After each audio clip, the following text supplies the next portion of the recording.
Hi hello. ನಾವು Nifty ಚಾರ್ಟ್‌ನ ನೋಡ್ತಾ ಇದ್ದೀವಿ ಇವಾಗ. ನಿಫ್ಟಿ ಚಾರ್ಟಲ್ಲಿ ನಾನು ಅವತ್ತೇ ಹೇಳಿದ್ದೆ ಸಿಮೆಟ್ರಿಕ್ ಟ್ರಯಾಂಗಲ್ ಆಗಿ ರಿಟ್ರೇಸ್ಮೆಂಟ್ ತಗೊಂಡು ಬುಲ್ಲಿಶ್ ಸೈಡ್ ಹೋಗ್ತಿದೆ ಮಾರ್ಕೆಟು ಅಂತ. ಅವಾಗ ನಾನು ಹೇಳಿದ ಟಾರ್ಗೆಟ್ ಎಷ್ಟು? 27,500 ಇಲ್ಲ 200 ಏನೋ ಹೇಳಿದ್ದು. ಇದು ಟಾರ್ಗೆಟ್ ಹೇಳಿದ್ದು 27,200. ಸೊ ನಿಫ್ಟಿ ಅದಕ್ಕಿಂತನೂ ವೀಕ್ಲಿ ಕ್ಯಾಂಡಲ್ ನೋಡಿದ್ರೆ ಕಪ್ ಅಂಡ್ ಹ್ಯಾಂಡಲ್ ಫಾರ್ಮೇಷನ್ ಮಾಡಿ ಆಲ್ರೆಡಿ ಬ್ರೇಕ್ಔಟ್ ಕೂಡ ಕೊಟ್ಟಿದೆ. ರಿಟ್ರೇಸ್ಮೆಂಟ್ ಮಾಡಿಬಿಟ್ಟು ರಿಟ್ರೇಸ್ಮೆಂಟ್ ಮಾಡಿಬಿಟ್ಟು ಕಪ್ ಅಂಡ್ ಹ್ಯಾಂಡಲ್ನ ಮತ್ತೆ ಟಾರ್ಗೆಟ್ ಕಡೆ ಹೋಗ್ತಾ ಇದೆ.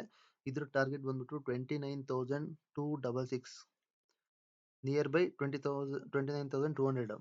ನಿಫ್ಟಿ ಬುಲ್ಲಿಶ್ ಆಗುತ್ತೆ ಅಂತ ಅವತ್ತಿಂದ ಹೇಳ್ತಾ ಇದ್ದೀನಿ. ಅದು ಯಾವಾಗ ರಿಟ್ರೇಸ್ಮೆಂಟ್ ತಗೊಂಡು ಹೋಗ್ಬೇಕು ಅಂತ ಅವತ್ತಿಂದ ಎಕ್ಸಾಕ್ಟ್ ಆಗಿ ಮಾರ್ಕೆಟ್ ಅದೇ ತರ ವರ್ಕ್ ಆಗ್ತಾ ಐತೆ. ಸೊ ಇವಾಗ ನಿಫ್ಟಿ ಇವತ್ತು ಏನಾಗುತ್ತೆ ಅಂತ ನೋಡೋಣ. ಸೊ ಇವಾಗ ವಿಡಿಯೋ ಅಪ್ಲೋಡ್ ಮಾಡೋ ಸ್ವಲ್ಪ ಲೇಟ್ ಆಯಿತು, ಯಾಕೆಂದರೆ ನಾನು ಊರಲ್ಲೇ ಇರೋ ಕಾರಣ ಕೆಲಸಗಳು ಜಾಸ್ತಿ. ಸೊ ಹಂಗಾಗಿ ವಿಡಿಯೋ ಅಪ್ಲೋಡ್ ಮಾಡೋ ಸ್ವಲ್ಪ ಲೇಟ್ ಆಯಿತು. ಸೊ ನೋಡಿ, ನಿಫ್ಟಿ ಕ್ಲೋಸಿಂಗಲ್ಲಿ ಇವಾಗ ನಿನ್ನೆ ಏನು ಮಾಡ್ತು ಅಂದರೆ ಸಿಮೆಟ್ರಿಕ್ ಟ್ರಯಾಂಗಲ್ ಮಾಡೈತೆ. ಬ್ರೇಕ್ಔಟ್ ಕೊಟ್ಟಿಲ್ಲ. ಬ್ರೇಕ್ಔಟ್ ಕೊಟ್ಟಿದ್ರೆ ಒಂದು ರಿಟ್ರೇಸ್ಮೆಂಟ್ ತಗೊಂಡು ಸೇಮ್ ಇಲ್ಲಿ ಹೆಂಗೆ ಹೇಳಿದ್ನಲ್ಲ ಆ ಥರ ಇವಾಗ ಡೇ ಕ್ಯಾಂಡಲಲ್ಲಿ ನೋಡ್ತಾ ಇದ್ರೆ ನೀವು ನೋಡಿ, ಸೇಮ್ ಸಿಮೆಟ್ರಿಕ್ ಟ್ರಯಾಂಗಲ್, ಕರೆಕ್ಟಾ? ಬಟ್ ಇಲ್ಲಿ ಏನಾಗಿದೆ ಅಂದರೆ ಸಿಮೆಟ್ರಿಕ್ ಟ್ರಯಾಂಗಲ್ಗೆ ಇನ್ನೊಂದ್ಸತಿ ಮಿನಿಮಮ್ ಎರಡೆರಡು ಸತಿ ಟಚ್ ಆಗಿರ್ಬೇಕು ಮಾರ್ಕೆಟು ಅಪ್ ಟ್ರೆಂಡಲ್ಲಿ. ಆಮೇಲೆ ಇಲ್ಲಿಗೆ ಬಂದು ನೆಕ್ಸ್ಟ್ ಏನಾರ ಹೋಗ್ಬೇಕಾದ್ರೆ ನೀವು ಎಂಟ್ರಿ ಬ್ರೇಕ್ಔಟ್ ಕೊಟ್ಟಾಗ ಎಂಟ್ರಿ ಇದ್ರೆ ಚೆನ್ನಾಗಿರುತ್ತೆ. ಸೊ ಅವಾಗ ನಿಫ್ಟಿ ನಿಮಗೆ ಟಾರ್ಗೆಟ್ನ ನೋಡ್ಬೋದು. ಸಿಮೆಟ್ರಿಕ್ ಟ್ರಯಾಂಗಲ್ದು ಟಾರ್ಗೆಟ್ ಬಂದ್ಬಿಟ್ಟು 26,075, ಒಂದು ಪ್ಲಸ್ ಆರ್ ಮೈನಸ್ 5 ಪಾಯಿಂಟ್ಸ್ ಇಟ್ಕೊಳ್ಳಿ. ಅಂದರೆ ನಿಯರ್ ಬೈ ಒಂದು 26,072ನೋ 70ನೋ ಇಟ್ಕೊಳ್ಳಿ, ಓಕೆನಾ? 070 ಇದ್ರ ಟಾರ್ಗೆಟ್ ಬಂದ್ಬಿಟ್ಟು ನೆಕ್ಸ್ಟ್ ಏನಾದರೂ ಈಗ ಇದು ಬ್ರೇಕ್ಔಟ್ ಕೊಟ್ಟಿರೋದ್ರಿಂದ ಇಲ್ಲಿಂದ ಹೋಗ್ಬೇಕಾಗಿರೋ ಟಾರ್ಗೆಟ್ ಬಂದ್ಬಿಟ್ಟು 26,182 ಹೋಗ್ಬೇಕು ಟಾರ್ಗೆಟು ಬುಲ್ಲಿಶಲ್ಲಿ. ಆ್ಯಕ್ಚುಲಿ ಬುಲ್ಲಿಶಲ್ಲಿ ಇಷ್ಟು ಹೋಗ್ಬೇಕು. ಸೊ ಏನಾರ ಮಾರ್ಕೆಟು ಇವತ್ತು ಇಲ್ಲಿ ನೋಡಿ ಬೇರಿಶಲ್ಲಿ ಏನಾದರೂ ಬಂದರೆ ನನಗೆ ತೋರಿಸ್ಬೇಕಾದ್ರೆ ಬೇರಿಶಲ್ಲಿ ಗಿಫ್ಟ್ ನಿಫ್ಟಿ ನೋಡಿದ್ರೆ ಬೇರಿಶ್ ತೋರಿಸ್ತಾ ಇದೆ. ಸೊ ಬೇರಿಶಲ್ಲಿ ಏನಾದ್ರು ಬಂದರೆ ನೀವು ಈ ಲೈನ್ ಬ್ರೇಕ್ಔಟ್ ಕೊಟ್ಟಾಗ ಎಂಟ್ರಿ ಕೊಡ್ಬೋದು. ಯಾಕೆಂದರೆ ನೋಡಿ, ಇವತ್ತು ಮಾರ್ಕೆಟ್ ಕ್ಲೋಸಿಂಗ್ ಆಗಿರೋದು ನಿನ್ನೆ ಕಪ್ ಅಂಡ್ ಹ್ಯಾಂಡಲ್ ಫಾರ್ಮೇಷನ್ ಮಾಡಿ ಕ್ಲೋಸಿಂಗ್ ಮಾಡೈತೆ. ಸೊ ಕಪ್ ಅಂಡ್ ಹ್ಯಾಂಡಲ್ ಇದು ಮಾಡಿಕೊಂಡು ಈ ಟಾರ್ಗೆಟಿಗೆ ಬರ್ಬೋದು ಮಾರ್ಕೆಟು. ಯಾಕೆಂದರೆ ಅದು ಇನ್ನೊಂದ್ಸತಿ ರಿಟ್ರೇಸ್ಮೆಂಟ್ ಇಲ್ಲೊಂದು ಟಚ್ ಆಗಬೇಕು ಅಂದಲ್ಲ ಈ ಟ್ರೆಂಡ್ ಲೈನ್ಗೆ. ಸೊ ಹೆಚ್ಚು ಕಮ್ಮಿ ಇಲ್ಲಿ ಒಂದು ಟಚ್ ಆಗಿ ಇಲ್ಲಿಂದ ಹೋದಾಗ ಎಂಟ್ರಿ ಬೇಕಾದ್ರೆ ಇಲ್ಲಿ ತಗೊಳ್ಳಿ. ಎಲ್ಲ ಇದೇನಿದ್ರು ಬರೀ ಎಜುಕೇಷನ್ ಪರ್ಪಸ್ಸಿಗೆ ಅಷ್ಟೇ ಹೇಳ್ತಾ ಇರೋದು, ನಿಮಗೆ ಬಿಟ್ಟಿದ್ದು ರಿಸ್ಕ್ ರಿವಾರ್ಡ್ ಎಲ್ಲ.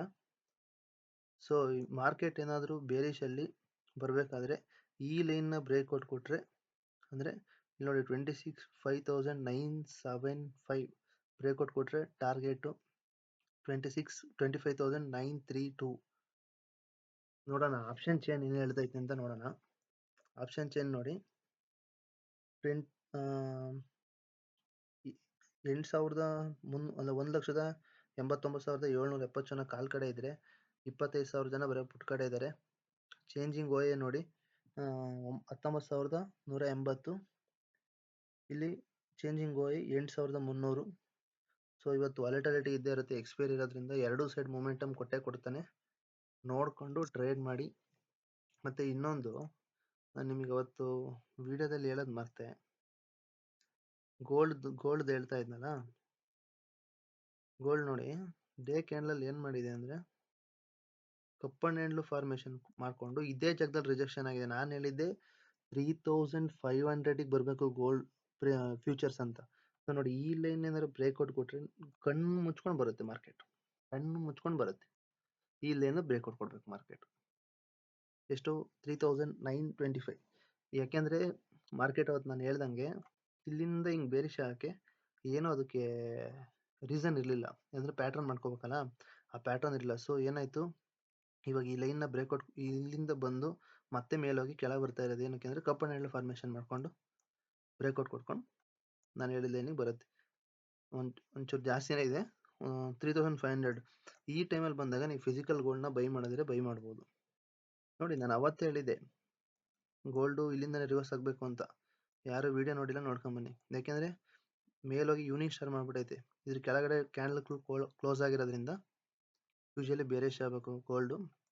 ಯಾರ್ಯಾರು ಗೋಲ್ಡಲ್ಲಿ ಟ್ರೇಡ್ ಮಾಡ್ತಿರೋ ಮಾಡ್ಬೋದು. ನಾನು ನೆಕ್ಸ್ಟು ಇಂಡಿಯನ್ ಮಾರ್ಕೆಟು ಬಿಡ್ತೀನಿ, ಕ್ರಿಪ್ಟೋದಲ್ಲಿ ಟ್ರೇಡ್ ಮಾಡ್ತೀನಿ. ಯಾರಿಗಾರು ಇಂಟ್ರೆಸ್ಟ್ ಇದ್ದರೆ ಮೆಸೇಜ್ ಹಾಕಿ. ಅಂದರೆ ಇದ್ರದ್ದು ಅಪ್ಡೇಟ್ ಕೊಡ್ತೀನಿ, ಅದ್ರದ್ದು ಅಪ್ಡೇಟ್ ಕೊಡ್ತೀನಿ. ಇಂಟ್ರೆಸ್ಟ್ ಇದ್ದರೆ ಮೆಸೇಜ್ ಮಾಡಿ. ಟೈಮಿಂಗ್ಸ್ ಹೇಳ್ತೀನಿ ಯಾವ ಟೈಮಲ್ಲಿ ಟ್ರೇಡ್ ಮಾಡಬೇಕು ಅಂತ. ಯಾಕೆಂದರೆ 24x7 ಇರೋದ್ರಿಂದ ಯಾವುದೋ ಒಂದು ಟೈಮಲ್ಲಿ ಮೊಮೆಂಟಮ್ ಇರುತ್ತೆ. ಆ ಟೈಮ್ನ Asian section, London section, New York section ಅಂತೆಲ್ಲ ಇರುತ್ತೆ. ಆ ಸೆಕ್ಷನಲ್ಲಿ ಟ್ರೇಡ್ ಮಾಡಿದ್ರೆ ಮಾತ್ರ ಪ್ರಾಫಿಟ್ ಮಾಡೋಕ್ಕಾಗೋದು, ಇಲ್ಲಾಂದ್ರೆ ಆಗಲ್ಲ.